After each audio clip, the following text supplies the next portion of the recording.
And I want to acknowledge and I want to honor the memories of over 1.3 million American men and women who perished while serving in major battles in our country's history and military activities. You know, it's a beautiful and necessary, noble thing to invoke and honor the memories of those who gave their lives so that we may continue to enjoy the freedoms and the liberties that we can so easily take for granted.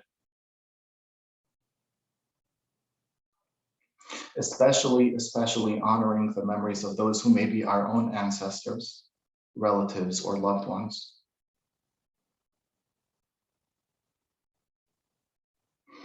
These are wonderful times to be alive in, and these are also challenging times.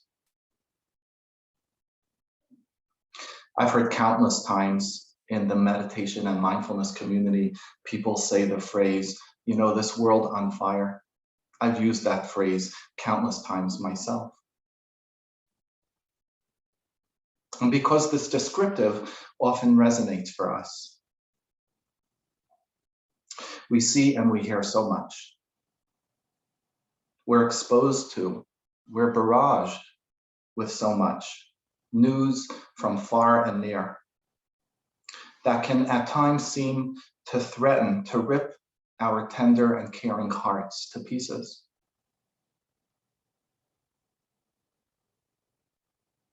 We can easily find fear and cynicism and hopelessness as daily companions in our thinking and feeling. And it is now, perhaps more than ever before, that we need the practices of mindfulness and the Brahma Viharas.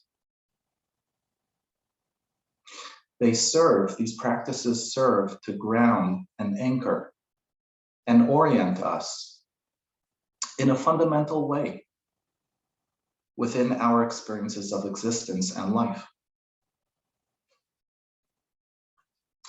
So let's discuss how compassion, karuna, grounds us, enables us to cultivate a space within which we can abide with our own pain and sorrow, and also within others. Bhikkhu Analayo, a very wise and profound scholar and practitioner of our traditions, says this about karuna. He writes, instead of mentally commiserating with instances of suffering and affliction, instead of mentally commiserating with instances of suffering and affliction, at the heart of compassion stands the wish and the aspiration for others to be free from suffering and affliction. And such a wish can and should be free from sadness and grief. Now, I see and hear many well-intended instances of people reacting to news of wrongdoing, cruelty, pain, and suffering in this world with their own anguish and reactive pain. And I can relate to this because I too get caught up in my reactions of anger and upset and hurt. I'm reminded of the profound quote by C.S. Lewis. I sat with my anger long enough until she told me her real name was grief.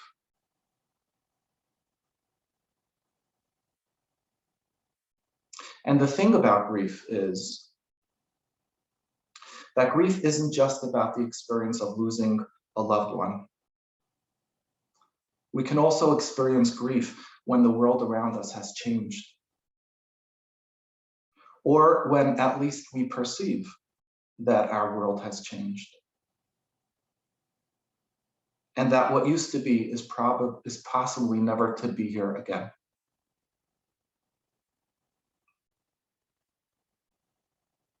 maybe forever gone. And yet, we have to understand that as normal and understandable and natural, and possibly inevitably, as these reactive states of mind and heart are, they're not necessarily the equivalent of karuna. And Aleo says, compassion does not mean to suffer with the other. Compassion is a positive mental state that is open to the suffering, but envisions an improvement of the condition of the other, and is willing to go out of one's way to help and aid the other person to reach that improved condition. And he describes a joy that comes from the willingness to give priority to helping another. So this is a way of thinking and a way of acting that improves the mind. So it is good for oneself, it is wholesome for oneself.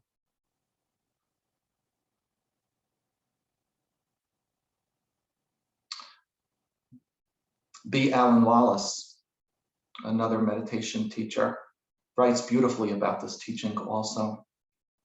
He describes how grief, which is described as the near enemy of compassion, right? We've talked about this before,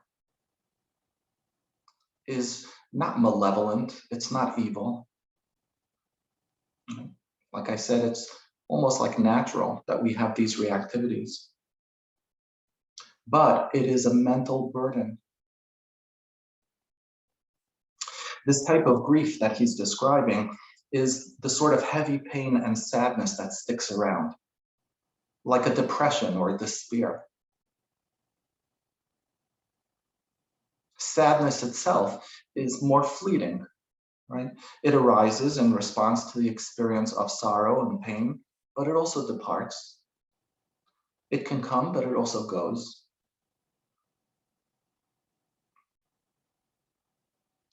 So while these experiences, while these states are completely normal, the perspectives and the feelings we can get entrenched with in them, those that involve judgments, like a they, the other party, ultimately is a form of selfing, a way that we're attempting to create safety and distance from that which our heart is not yet able to open to and come alongside with.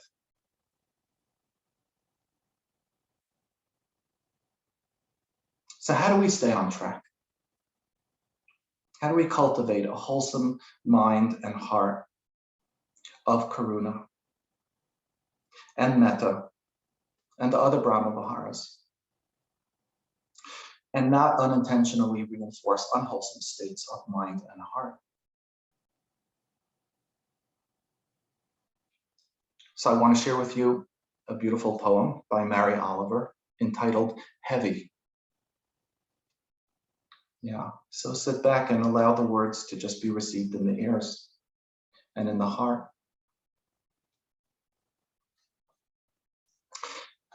That time, I thought I could not go any closer to grief without dying. I went closer, and I did not die. Surely God had his hand in this, as well as friends.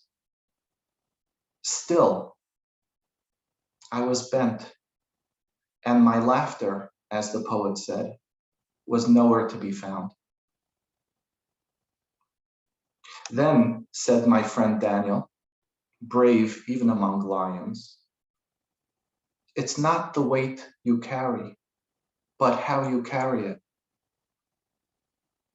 Books, bricks, grief, it's all in the way you embrace it, balance it, carry it.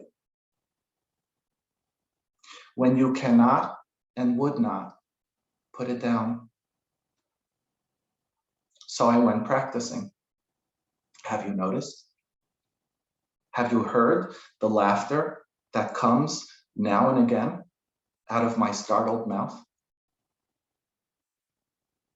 How I linger to admire, admire, admire the things of this world that are kind and maybe also troubled. Roses in the wind, the sea geese on the steep waves, a love to which there is no reply.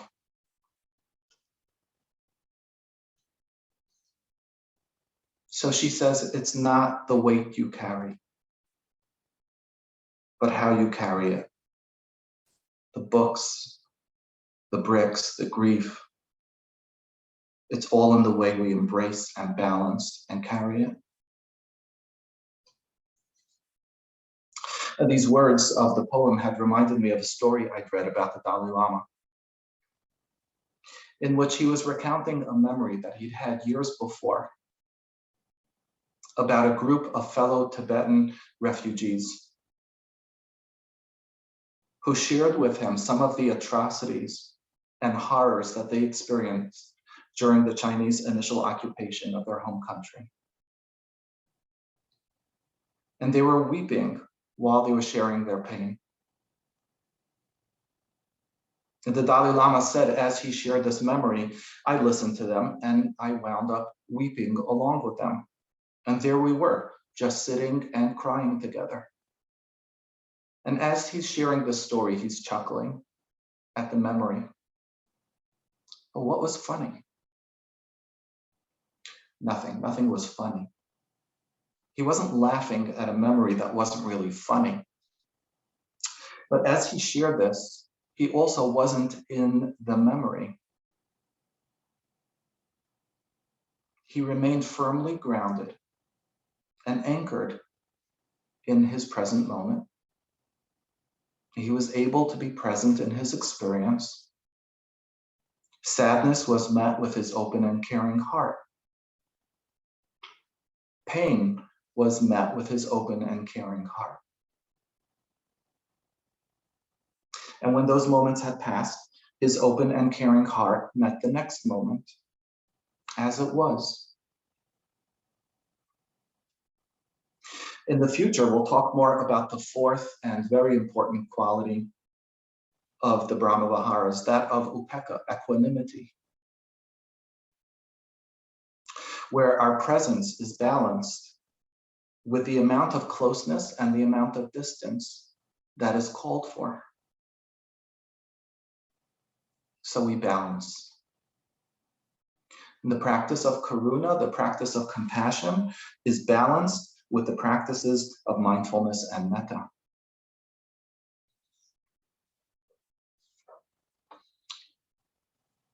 We all have experiences and thoughts of fear and pain, anger, sadness, and heaviness. And then there are other moments that create and induce in us experiences of hope and joy and happiness and contentment.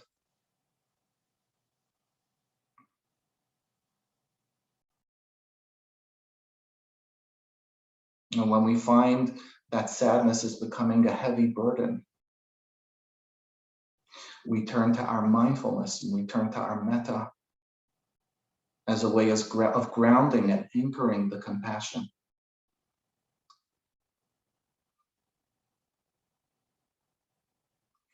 I just want to end these words by sharing, we can call it a poem, but it's a blessing for the journey. That's how she entitled it. This was written by Wendy Agyoku Nakao, a Zen teacher. These are her words.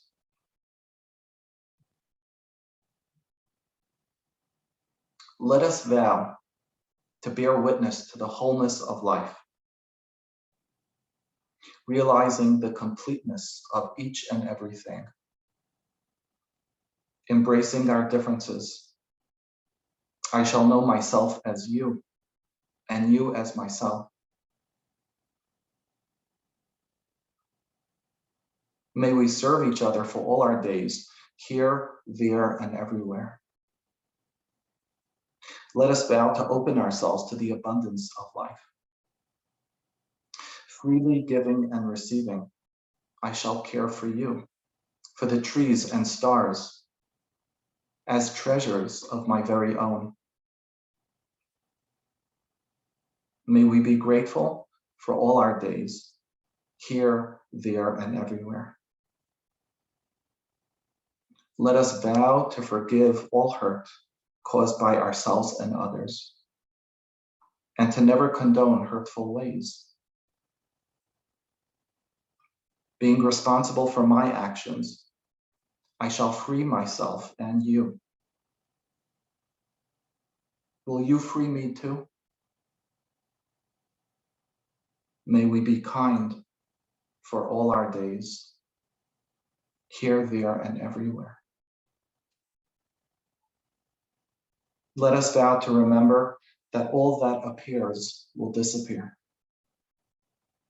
In the midst of uncertainty, I shall sow love. Here, now, I call to you. Let us together live the great peace that we are. May we give no fear for all our days, here, there, and everywhere.